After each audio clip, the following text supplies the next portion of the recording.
Ayah Kirana mati karena dikhianati satu nama, Wirawan. 20 tahun kemudian, Kirana berdiri di depan cermin, mengenakan gaun pengantin putih, bersiap menikahi putra dari keluarga itu, bukan karena cinta, karena dendam membutuhkan kesabaran. Dan Kirana sudah cukup sabar, rencananya sempurna. Masuk ke keluarga Wirawan sebagai menantu, temukan bukti pengkhianatan mereka terhadap ayahnya, hancurkan dari dalam. Yang tidak ia rencanakan adalah Raditya Wirawan tidak seperti yang ia bayangkan. Pria itu tidak sombong, tidak dingin. Ia menarik kursi untuknya di makan malam pertama mereka, mendengarkan ketika ia bicara, dan tertawa dengan cara yang membuat dada Kirana sesak tanpa ia izinkan. "Kamu terlihat seperti sedang memikirkan sesuatu yang berat," kata Raditya suatu malam. "Aku selalu begini," jawab Kirana. "Tidak,"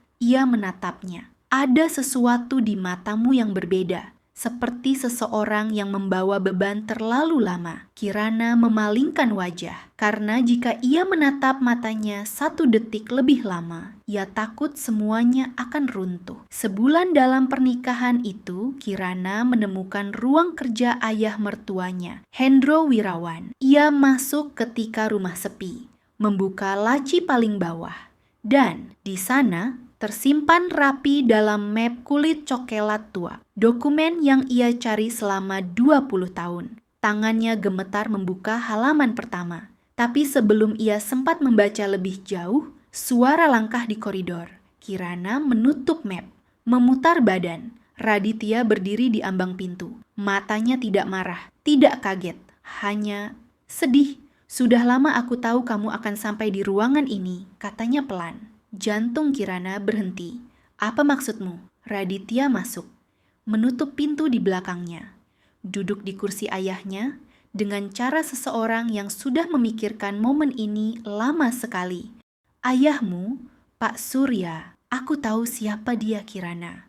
Ruangan itu tiba-tiba terasa tidak punya udara.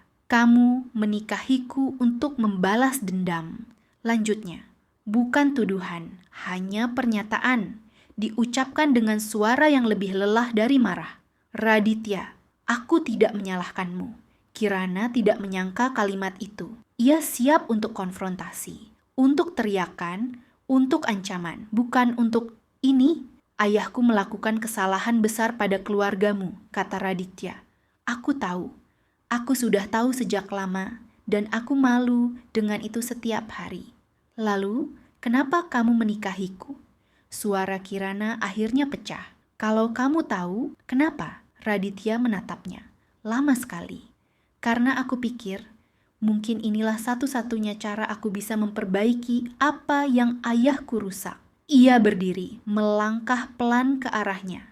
"Dan karena sejak pertama kali aku melihatmu, aku tahu kamu bukan perempuan yang datang tanpa alasan." Mereka berhadapan kini. Jarak yang sangat tipis antara kejujuran dan kehancuran. "Aku membencimu," bisik Kirana. "Aku membenci nama keluargamu." "Aku tahu," jawab Raditya. Suaranya tidak goyah. "Tapi apakah kamu membenciku?" Kirana tidak menjawab. Dan keheningan itu lebih jujur dari kata-kata manapun. Malam itu badai datang. Listrik rumah besar itu padam satu persatu. Kirana duduk di lantai ruang kerja itu, map coklat di pangkuannya, belum selesai dibaca. Raditya duduk di sampingnya dengan jarak yang sopan, memegang lilin kecil yang cahayanya membuat bayangan panjang di dinding. "Baca," katanya. "Kamu berhak tahu semuanya." Kirana membuka halaman pertama, membaca, tangannya semakin gemetar di setiap paragraf. Bukan karena marah, tapi karena di halaman terakhir ada sesuatu yang tidak pernah ia duga. Nama ayahnya, Surya, bukan hanya korban. Ada keputusan yang ayahnya buat. Sebuah pilihan 20 tahun lalu yang memperumit segalanya. Dan yang menyebabkan konflik itu jauh lebih kompleks dari yang ibunya pernah ceritakan. "Kamu sudah tahu ini?" tanya Kirana pelan. "Iya, dan kamu tetap membiarkan aku membencimu." "Kamu butuh waktu untuk sampai di sini sendiri," jawab Raditya. "Aku tidak mau memberitahumu. Itu tidak adil. Lilin di antara mereka hampir habis. Cahayanya semakin kecil, membuat wajah mereka semakin dekat dalam bayangan yang sama. Aku tidak tahu harus merasa apa sekarang, bisik Kirana. Tidak apa-apa, kata Raditya pelan. Malam ini tidak harus ada jawaban. Lilin padam. Gelap sempurna menyelimuti ruangan itu. Dan dalam kegelapan itu, Kirana tidak bergerak menjauh. Raditya tidak bergerak menjauh. Mereka hanya duduk, bahu yang akhirnya saling menyentuh, dalam diam yang terasa seperti gencatan senjata antara dua hati yang lelah berperang. Karena ada kalanya dendam dan cinta tumbuh dari tanah yang sama. Dan malam itu, Kirana tidak lagi tahu mana yang lebih nyata. Tamat, terima kasih sudah membaca. Like dan subscribe untuk cerita selanjutnya.